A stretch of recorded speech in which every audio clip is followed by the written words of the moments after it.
Hello one and all, welcome to Seen Through Glass, and yes, welcome to another year of Seen Through Glass videos. Can you believe uploading to this channel in 2025 means I've been doing this for over 10 years. Yeah, it's quite mad. I mean, I still love it. Every year it just gets better and better, but I want to make sure that this year, well, marks the best content ever. And to do that, I want to kind of bring back some old formats. Driveway goals, povlogs. Maybe these are things that only really long-term viewers will remember, but essentially, if you've got an interesting car you think I should come and test drive, or maybe you've got an amazing collection you think people will be interested in seeing, drop me a note. info@seenthroughglass.com, and yes, let's make some really amazing videos.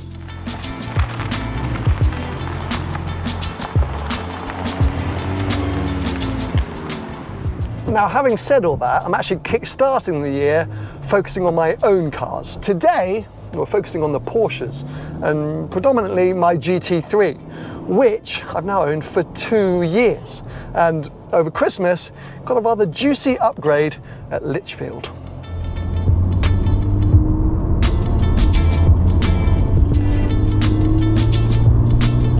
Now, I'm pretty sure that Litchfield kind of gained notoriety from tuning and modifying Nissan GTRs back in the day, but these days they do so much more than that.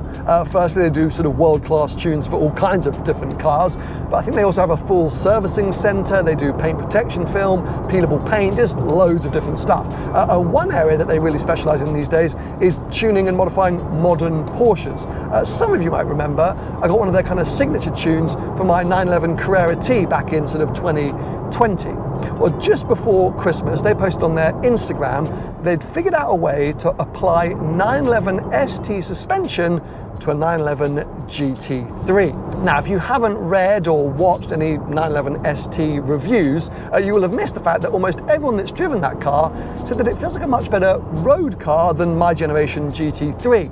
It's just a bit more compliant in terms of its ride. It's not so sort of frantic feeling at the front end. Now, the ride of my GT3 has never actually really bothered me that much, but I will admit it is firm, and especially when driving it in and around the UK. But considering almost everyone has said that the ST is essentially the best road-going 911 ever made, and the fact that I use my GT3 on the road 99% of the time, I thought it was worth a punt and applying that ST suspension to my car to see, well, firstly, if I could get close to an ST feeling, whether I can improve on what I already think is a pretty perfect package.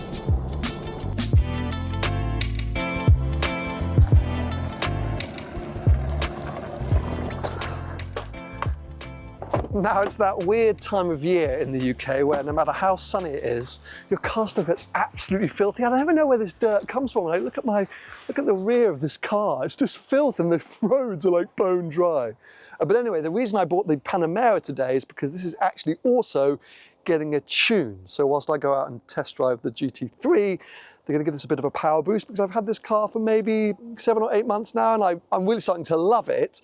But I've always just feel like whenever I'm joining the motorway or I'm going for an overtake, it could just do with like a little bit more power. I don't know if Litchfield know how to do a little bit more power, but we're going to see, and Ian Litchfield himself said that these are very tunable. So let's see what I drive away with. But before we go and do any of that, I think we have to walk around this car park because every time I come to Litchfield, there's insane cars here. I just mentioned they're not just doing GTRs these days. There are plenty of GTRs. There's plenty of other really interesting stuff. For example, right next door, we've got a previous generation Panamera Turbo S. So I guess that's had some work. And then an aerial Nomad. So yeah, let's see what else we can find. There is actually too much to look at here, but check these out. They're those little Suzuki Jimny Brabus G-Wagon conversion things. It's adorable, but also like super cool. I couldn't pull this off, but I wish I could because it just looks amazing. There's 2 of them. I bet it costs all the money, but it's just so cool. And then, oh my God, I didn't even notice there's an old S600 V12 Merc here. There seems to be an old GTI 205 GTI with racing seats and a roll cage. There's a 12C Civic Type R. I mean, all the GTRs. It's just endless. What's this?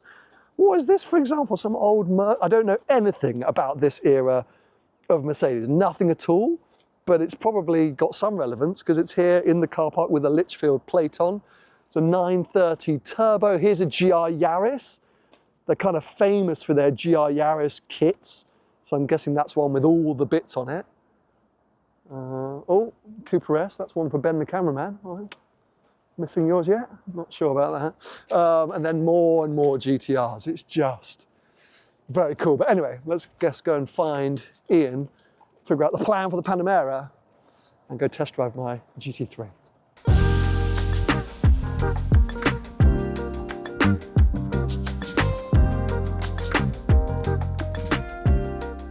Right, everyone, meet Ian, the mastermind who has been transforming. Is that quite punchy to say transforming my car? Well, changing. Changing. It's not. It's like a small thing, tweak. right? A tweak. Tweak. Yeah. But talk me through it, because it sounds very sort of, well, amazing to fit ST suspension to a GT3. But as you've just explained to me, and as I realised, it's quite a small little thing. Yeah, it's much simpler than that. The suspension on the ST mechanically is identical to all the GT3s, whether it's wing, touring, they're all the same. Okay. And Porsche have done various iterations over the years to improve the way the car rides just within the software, with the ST being a significant step forward. Because I remember at the beginning, the very first GT3 test drives, a lot of journalist media were like, it's way too firm. And then it kind of seemed to be that 6 or 9 months later, things softened off a bit. Yeah. Yeah, well, we've had 2 GT3s ourselves. So we had one of the very first tourings, and it was firm enough for me to think, oh, we're going to do a suspension kit for this. Okay.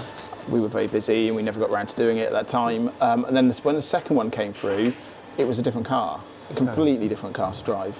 So when they announced the ST, I thought, oh, I would just have that software. Sure. And then I drove the ST, and it was very different again. Okay. And when you actually start going through the Porsche software, you see there's like 7 or 8 different iterations they've done over the years. So they've been working on it constantly. And so no hardware changes at all? No hardware changes. Which proves Porsche are just ripping us all off on the day-to-day. No, I think Porsche are always trying to improve rather than ripping off, I'd say. Yeah, fair it's enough. No different. We look at it differently. Yeah. So nothing changes the hardware, just the software, but it is a noticeable difference. Yeah, yeah. At what? At sort of all speeds? It's got a level of quality that the original suspension system didn't have. Okay.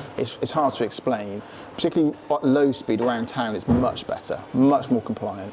But when it's just driving along normally 40, 50 miles an hour, it's just, like I can say, got like a veneer of quality it didn't have before. I'm excited to find out. Now, it's up on a ramp with these funny things on it, not just for theatre, because you're also doing the wheel alignment, right? Yeah, just set the wheel alignment up. They're very sensitive to wheel alignment setup, so just tidying up the wheel alignment will make the car ride and steer much better. Interesting, because when my car rides standard P0s, because that also helped just kind of soften off the franticness.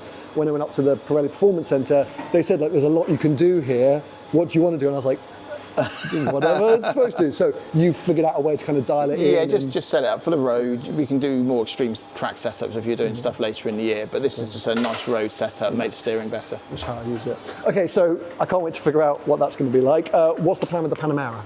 Panamera, we'll get it in now. We'll do our stage 1 tune on it, so it should lift the power significantly. Okay, fine. Significantly, I like that. Right, well, while you crack on with that, I will take that for a bit of a test drive, and then I guess we meet back here. Yeah, see what you think. Perfect, thank you very much. I'm very excited.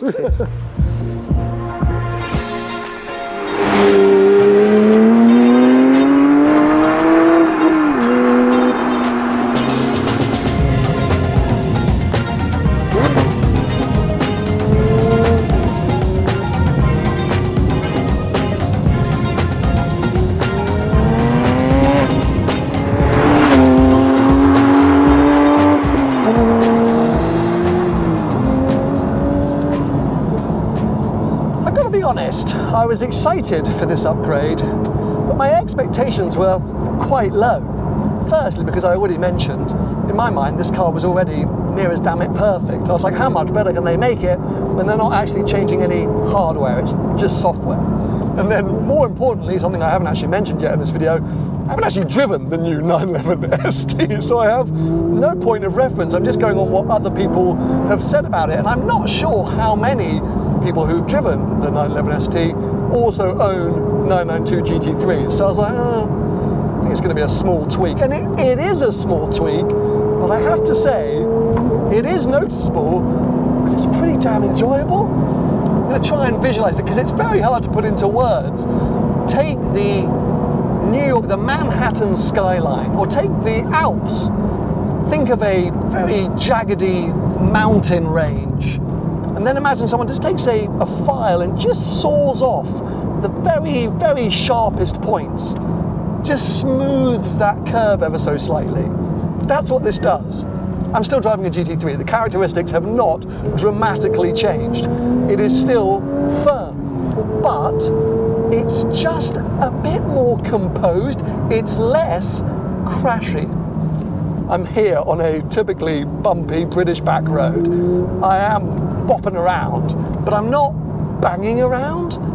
It just feels smoother, just a little bit more compliant. It's done what theoretically they said it would do on the tin. But I won't really be able to kind of dig into it or dig into the wheel alignment, which I think could be a little bit more dramatic in terms of this car's driving characteristics, until I get onto some proper roads, whether that's here in the UK or into Europe when the weather gets better. It's 2 degrees today. I'm literally a couple of miles from Litchfield. I'm not really figuring this thing out. I'm just getting my initial impressions. But the thing is, on initial impressions, I can tell something's changed. I haven't driven this car in anger for 3, maybe 4 months, but I can tell something's different. And that actually quite excites me. I thought I was going to be like, oh, feels the same, but it doesn't. It's interesting. It's about £1,000, this upgrade, plus VAT, so 1,200 odd quid. And yeah, I'm quite happy that I've done it. I will report back fully, as I say, later in the year. But just off this short drive, kind of get why people get so hyped about the ST if this is at least what the ride feels like, plus that engine and everything else going on in that car. It probably is pretty good. But it has just made this car, I think, a tiny bit better. Bring on the spring! I cannot wait for the next adventure in this thing.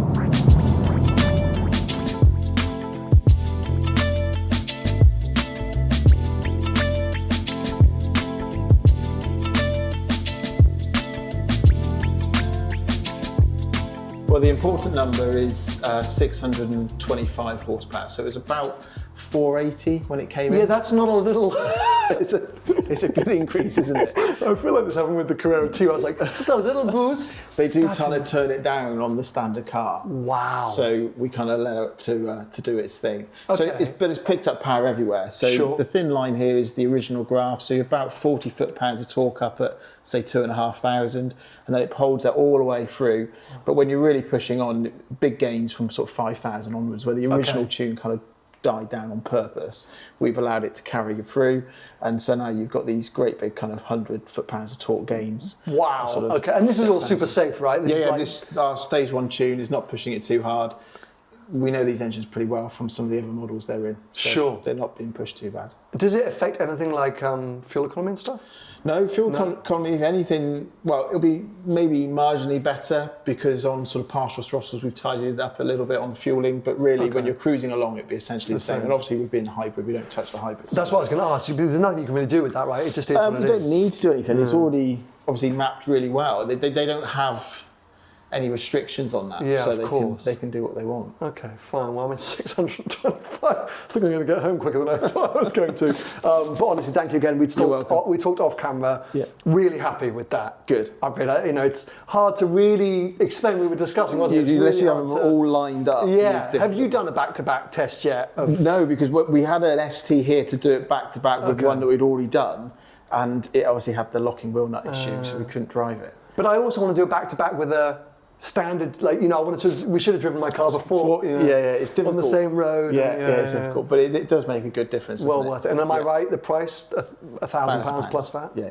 There you go. So, and tune like this, stage 1? This is 750. 750. Okay. Well, I'll let people know about that part on the way home. But honestly, thank you so much. I appreciate it as always. See you soon. And let's try not to get arrested on the way back home.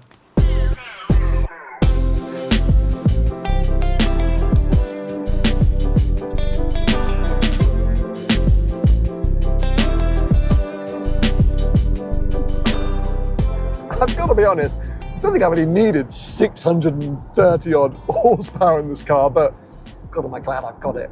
The drive back to London yesterday was just effortless. This thing now wafts in a way that I always wanted it to waft, always expected it to waft. Whilst this thing is grey and it had plenty of oomph, because it's the hybrid and because the Panamera is a big old car, it always felt like the engine was working pretty hard. It's revving the tits out, not really going anywhere that fast. But now it's just all come together and it just feels like it's always got enough performance to just get you along the road. And yeah, I was very happy with the drive home last night. I'm not going to say much more because I'm going to be doing a full 9-month ownership update on this car in the sort of weeks or months ahead. I've also had wireless full screen Apple CarPlay fitted, which kind of transformed the usability and just in general. I feel like these cars represent the best bargain premium estate car on the market today, and I want to talk about that in more detail. And I also want to kind of get used to this performance upgrade because really I drove home on the motorway. Tonight I'm on the motorway again this morning, so we want to play around with it before I talk much more. So we'll put a marker in the Porsche storylines until I drive the GT3 in anger, until I do the full review on this. We'll move on to my other car, of course, or at least my other car in the UK, the 360 Challenge Stradale, which of course went in for paint at Hilton and Moss at the end of last year. I believe it's been fully stripped down, but I'm not entirely sure, so we're going to go and check that out. I'm still umming and ahhing about interior trim options. I've got a few other things I want to discuss, so yes, let's head to Hilton and Moss on this beautiful sunny day and see what's going on with my Ferrari. I wasn't entirely sure what I was going to see today, but I wasn't really expecting this. This is a dramatic scene. I've got to be honest, I'm finding it a little unnerving. I mean, there's no going back now, is there? I mean, this car has been ripped apart, let's say, but all for the greater good. I mean, look at this insanity, the side sills, the bumpers, the bonnet, oh my God. A few things that I want to discuss just before I bring in Will from Hilton and Moss to kind of get that proper update. Firstly, well, I guess most importantly, the elephant in the room, colour. When I was last down here and we kind of revealed the colour that I'd be painting this car, I think I proclaimed that it was going to be Rosso Barchetta. But that's no longer the case. I went home that day with the sample and I was looking at it in the daylight and I was like, it's not quite as I remembered or as I thought. So I started doing some investigating, called some friends, went to see some cars, and the colour that I was actually thinking of, that I actually wanted, was Rosso Mugello. There's actually a Challenge Stradale that exists in Germany, painted in that colour, and I was like, yes, that is the colour. Now, if you held up Rosso Barchetta and Rosso Mugello next to each other, you wouldn't really be able to tell the difference. They are nearly identical, but there is just the subtlest of differences that made me go, yeah, Mugello's what I wanted. However, that's not the end of the story. Painting a red Ferrari red is not a straightforward job. As you might be able to see here, we have actually 4 paint samples. So you might think I'm about to tell you that one is Barchetta, one is Mugello. No, these are all Mugello. Yes, all of those are the same colour, but they have different base coats. I think this one is light grey, this one is white, this one is dark grey, and this one is black. And it completely, let's hope no one needed those. It completely changes the overall colour of the paint. And I was like, how are you giving me more options at this stage? Now, I'm fairly sure it's the white base coat, which is the colour I want, but I was thinking light grey might be it. So this is just a whole conundrum that I wasn't expecting today. The guys are like, so, which base coat do you want? I don't know, the Ferrari base coat. So still decisions that need to be made on the exterior, but I'm pretty sure that's the winner there. And actually there are still decisions to be made on the interior as well. But let's come back to that, because one area of contention when I talked about repainting this car was the factory stripe. And I said, look, this car has a factory painted stripe and I'm going to make the big bold move to remove it. And I got a lot of emails from Ferrari forum members saying, it's not painted, it's vinyl. And yes, they were right. The factory painted stripe is not painted, it's vinyl under a clear coat, under the lacquer. Now, I think in the Ferrari brochure, and I'd love to see a Challenge Stradale brochure, it says factory painted stripe, but maybe it's factory fitted stripe. Apparently they didn't literally hand paint them. Maybe they did on a few cars for extortionate money, but that is a factory fitted stripe. Anyway, it was a bit of an interesting thing when the guys were stripping the car. They were like, what's going on here? Now, it's not a bare metal job we're doing on the whole car, but you'll see that some things have been taken back to the bare metal, mainly the roof that kind of boot lid, and the bonnet will be going back to bare metal as well. That's because of this vinyl stripe. They were so worried, there's such attention to details here, they were so worried that if they just repainted over, there'd be like a tiny little bump. You can actually see there's a little marking in the center there where the stripe was. There'd be a tiny bump in the paint that would show up over time. So they wanted it to be perfectly smooth and flat, so they've gone bare metal on the roof and the boot lid, which is cool to see. Check this out. The insane gunkiness of the rear, or the smaller windows, the small windows. They were saying like just how ridiculous this must have been. Somebody in the factory that's going, just put a bit more. That took a while to get those out.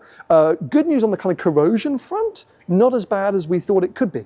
Actually been pretty easy to kind of fix and attend to. There's still a little bit more they're working on. This is not a finished job. This is just a sort of me coming to check out what's going on. You can see here actually the Scuderia paint. It's got an orange base coat. You would call it the orangey red. There you go, there's the orange. And then look at this, really cool original factory writing in the car, denoting, which car it was, the color of the Scuderia. There's a few of these markings in and around the car, which I love to see. So yeah, whilst it is a bit weird to see the car pulled apart, it is also quite fun. And eventually when it gets pulled back together, I know that everything's going to be near on perfect. But yeah, anyway, let's bring in Will and find out how this process has been going for him. We're still quite far from seeing a finished product, right? This was sort of, the tricky strip down, but now it sort of goes into, is there more to do before it actually goes into paint? There's a few more bits to do. I mean, we've got the bonnet, which we're still taking the stripe off, which we've saved for you today. But really, that's the last stage of, I guess, what looks like drastic work, because that will go pretty much down to the bare metal, like the roof and the boot as well, to remove that stripe. But the next step really is getting the rest of this paint ready. We're not bare metaling the whole car. That would be an extreme process and ridiculous hours and unnecessary. Just too much, really. My accountants would be on the phone. The rest of the car will now get prepped up. We'll do a full prime of the car, so we won't be cutting any corners and just painting straight over the top in the barchetta. It'll be a full prime. Mugello. Yeah. Was it? Yeah. Don't worry, I keep changing my mind every 5 minutes, so I don't blame you. I hope you told Andy the painter. I showed everyone this, by the way, which was insane. The variations in Mugellos, let alone me changing my mind, I've now got to figure out what base coat or base layer I want. Yeah, this is your world, but for me, based on this the base. Yeah. Will give you what you, it's all personal taste. Is the truth of it, and you can look at colours forever. Yeah. But at least when you go to order your car from the factory, they say Rosso Mugello and it's one colour. It's not 4 variations. Well, I think there's always variations through the years as well, and it's very tricky. And and it even happens, if you take your car to a main dealer for paint, that there is variations and there's different changes, and over the time the colour will change with the UV. So you've got to go on what you like at this stage. That's basically it. For us, it's been quite refreshing. We see a lot of cars with a lot of rust. Obviously, with it being aluminium and corrosion, we took it back.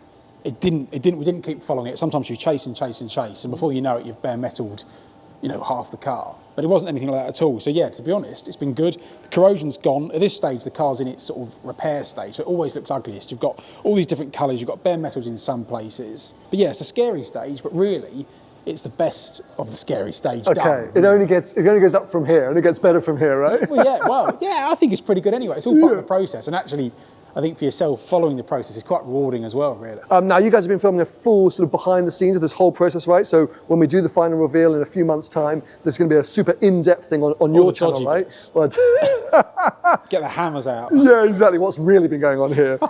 So, this for me is just coming in and checking what's going on. The next time, I guess, we'll see this car is, I suppose, when it is fully back together, unless you discover anything. Yeah, it depends when you want to come. The exciting next stage is when it gets a full prime. It starts to look like a car again, because you've not got all these colours and bare metal. So some people like to see that stage. I often say strip down's cool to see, and then some people see this stage, but some people just see primer. Then you prep with the primer, loads of rubbing down behind the scenes, takes absolutely ages. Yeah. Every time you look in, you say, well, what have you done?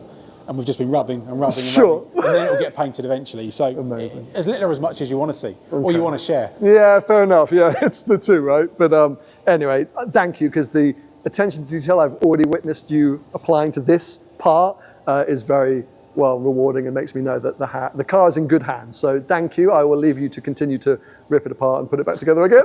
Back together. And yes, we'll see it when at some point it's one of these 4 variations of a Ferrari colour. Thank you, mate. Kind of exciting to think the next time I'm here, I'll be seeing that car as a finished product. I mentioned that I've still got to figure out what to do with the interior, though. That's because initially I thought I was going to do like a sort of really inky blue navy blue Alcantara to kind of match with the historical paintwork. I wanted to do that kind of old school Ferrari racing interior. I'm a little bit nervous about the idea. The car that's in Rosso Mugello in Germany has a black leather interior, and that looks quite good. I do think I want to go sort of Alcantara though, and so then I'm thinking like a charcoal or a dark grey. I don't know, I've got to figure it out because I've got to make the decision real soon, but I've just got a little bit nervous about the dark blue, but maybe I'm overthinking things. I don't know. Let me know what you think in the comments below, but I've got to make the decision myself. Two other things just to mention quickly. Audio, I had discussed about upgrading the audio at some point. I'm just going to fit a new head unit in, a new sort of actual single DIN unit. I'm going to keep the factory speakers, they're pretty good. And then finally, sticky buttons. Of course, like so many Italian cars from that era, Stradale is plagued with the sticky button issue, so they're all going to be sent off and fully kind of repaired and some of them replaced so that that interior will be as bang tidy as the exterior. So still lots of work to do with the Stradale. We're not going to be seeing that car out on the road until spring at the earliest. And of course, we mustn't forget my Boxster that is out in America. I'm hoping to get out and film with that, I guess in March, April time.